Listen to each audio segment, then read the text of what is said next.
Hi there YouTube. A while ago I got gifted this Ryzen5 2500U Vega 8 MiniPC, and I did a few videos on it, and what was missing was a true benchmark of the system. And I did do some Cinebench R15 benchmarks, and I'll put them below. Also, I did some hardware info screenshots, and I also made hardware info create an HDMI file with all the specifications, which I'll also show. The video is me showing the running and installing and running of 3DBenchmark on the system and showing the final score. It's not it's not an amazing performance, but it's good enough. Performs like a 2020 office laptop, not a gaming laptop, because the memory speed is actually, and the power limits is actually what is holding back this little system. But it's good enough for quite a few games. Good enough for emulation, good enough for 4K video playback, just, office work and stuff. It's a decent system. You can also edit video on it with DaVinci Resolve. Actually, this video is created by DaVinci Resolve. Let me show you the little PC where I've put it and how I'm using it. And I'm actually using it quite a bit because it's quiet and it consumes very little power. And it's actually powerful enough to basically do most of the tasks that I want. So yeah, this basically is where I've housed the system. I've some umbilical cords because there's a NAS over here which is turned off. But yeah, this basically is the little Ryzen 5 unit, and there's an HDMI port switch thing over here, so I can hook up more HDMI devices or hook up one of these mini consoles over here on the table, so that it's actually very easy to work with. I'll zoom back. So this is actually the cabinet. I'm using but this is actually this is the USB hub. There's a Logitech thing in there for the mouse, a keyboard, gamepad and stuff, and I'm actually using this keyboard combined with this mouse, and this is actually the screen of the little unit that I'm editing this video on. So yeah, and it's a very, very simple setup, and I like it a lot. So yeah, let's go check out the benchmark. Okay, let's see how this little system works with the 3DBenchmark.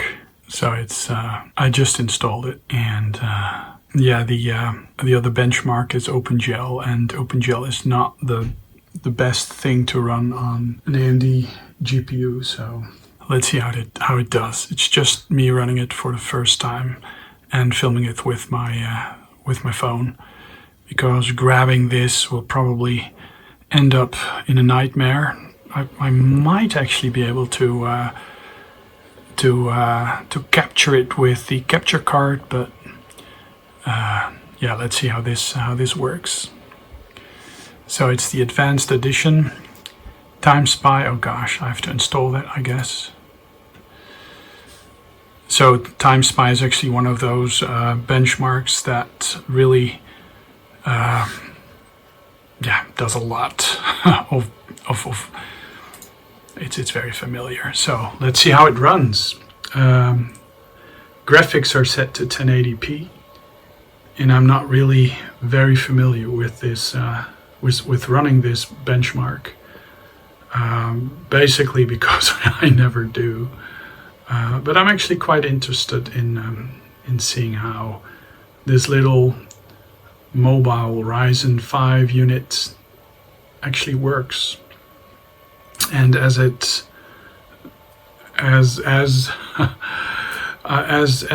do you say that? Well, it's I had it in my Steam library, so yeah. So this is a demo, so this is not the benchmark or the demo or something like that, but yeah, let's see how it does at 1080p. It's quite a beefy application to run, so I don't expect stellar performance. Most of my systems always were lagging when it comes to running the current 3DBenchmark until I upgraded to a Ryzen 9. But yeah, let's see how this actually works. I'm holding this in my hand, so there's a little bit of wobble, I guess. So frame rate doesn't seem to be quite good. It's like a slideshow. I'm used to running 3DBenchmark as a slideshow.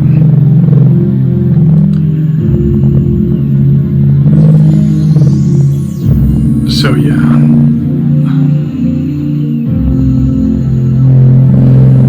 Possibly if I dial down the graphical fidelity, it'll be smoother, but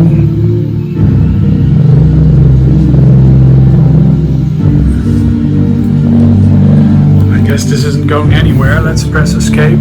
This is gonna, I think I should check benchmarks. Benchmarks.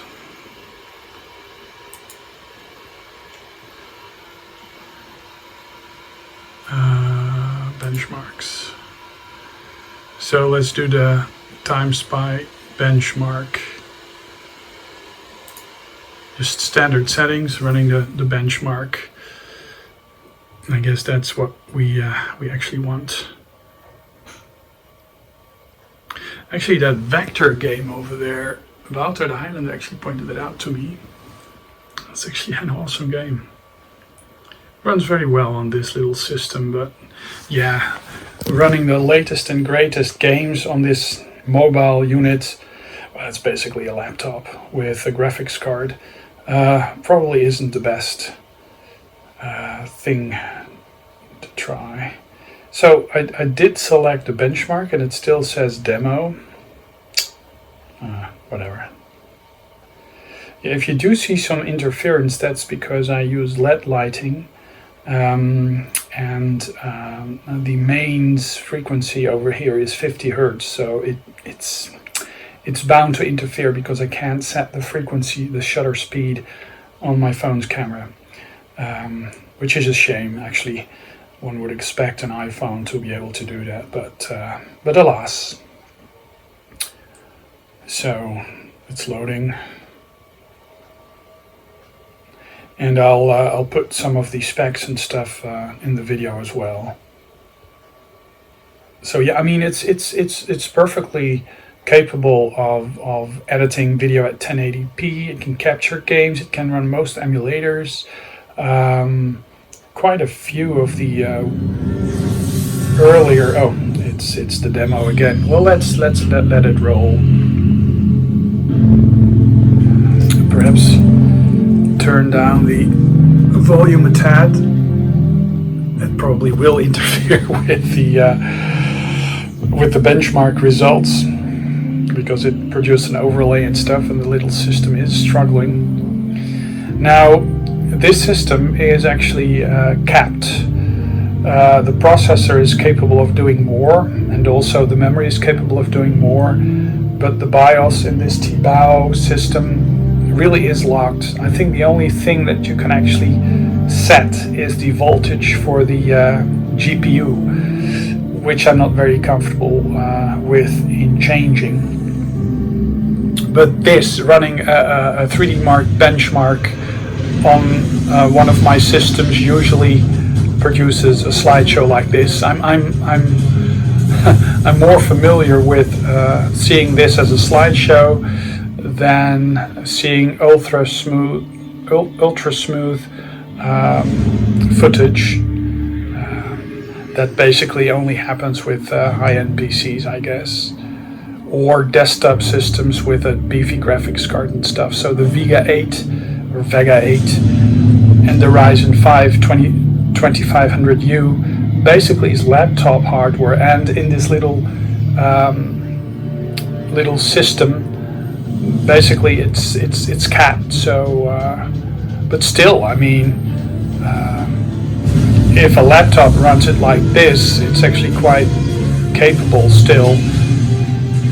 But it's it's no high-end gaming system, you know. So even the sound is struggling a bit. Oh, and you do hear the the hairdryer, Elise's hairdryer in the background. So the graphics test number 1. So okay.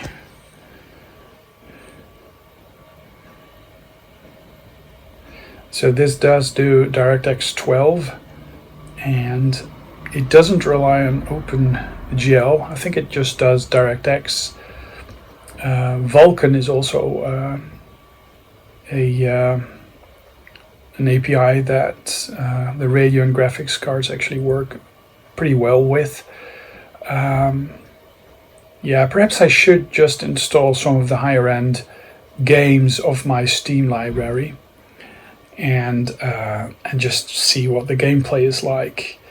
I've noticed that with this graphics card, if you with this system, if you put the graphics to 720, you get a huge bump in frame rate and stuff. So yeah, I guess basically if you do want a game on this system, just set it to 720p. Might actually do that. Just set the graphics to 720p and run this again to see how it does. But yeah, I mean, who plays games at 720p? I mean, most people have 1080p or better screens, you know. 4K video on a 4K TV works absolutely fine, you know, playback of video. But this, rendering this, I did set the graphics, the memory graphics to 2 gigabytes. But the thing is, this graphics card uses internal memory, you know, the regular memory as graphics memory. So it takes 2 gigabytes of the 16 gigabytes that is installed. The system, the CPU is actually capable of running the memory at 26, even 3600 megahertz, but the system will only allow you to run the memory at 1200 double data rate, so that's 2400 megahertz when it's rated in the XMP profile at 26. So yeah, it's bottlenecked by the system memory as well, because the system memory itself is bottlenecked. But yeah, which is a shame.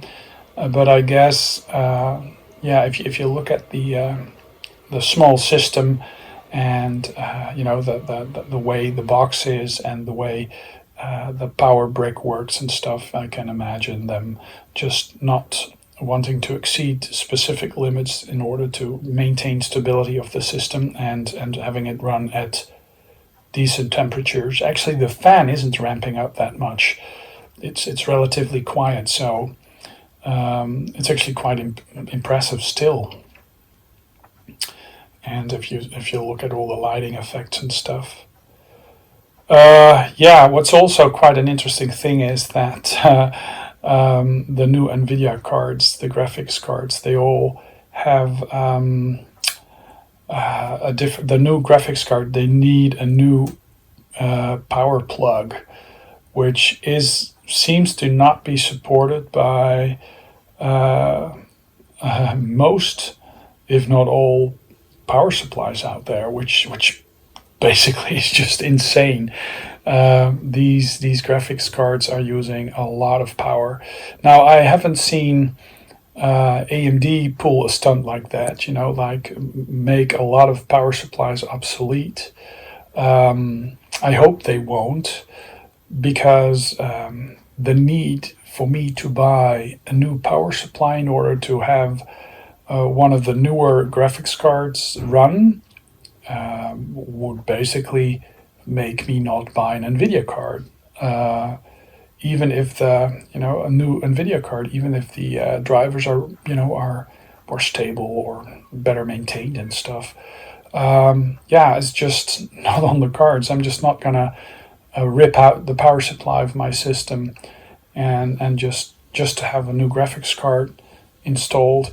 No, I want the graphics cards to be able to use the old power supplies that are just industry standard. So I guess NVIDIA will probably come up with a way to use a standard power plug, perhaps on the lower end cards, which I'm basically gravitating towards anyways.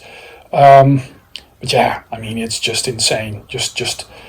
Perhaps some power supplies will be able to combine a few of the PCI plugs into this new plug. But from what I've gathered, even the plug isn't actually PCI standard. So yeah, it's really a strange move from NVIDIA doing that. But I guess they're just so hubris-like, that they think they can get away with that, and perhaps they will. So the graphics score is 735. The graphics test is not many frames per second. CPU score is 2673, and this is the system information. So yeah, let's compare the results online.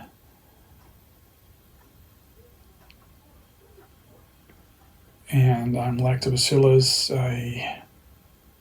I'm not sure if I had a Futuremark account, but I won't.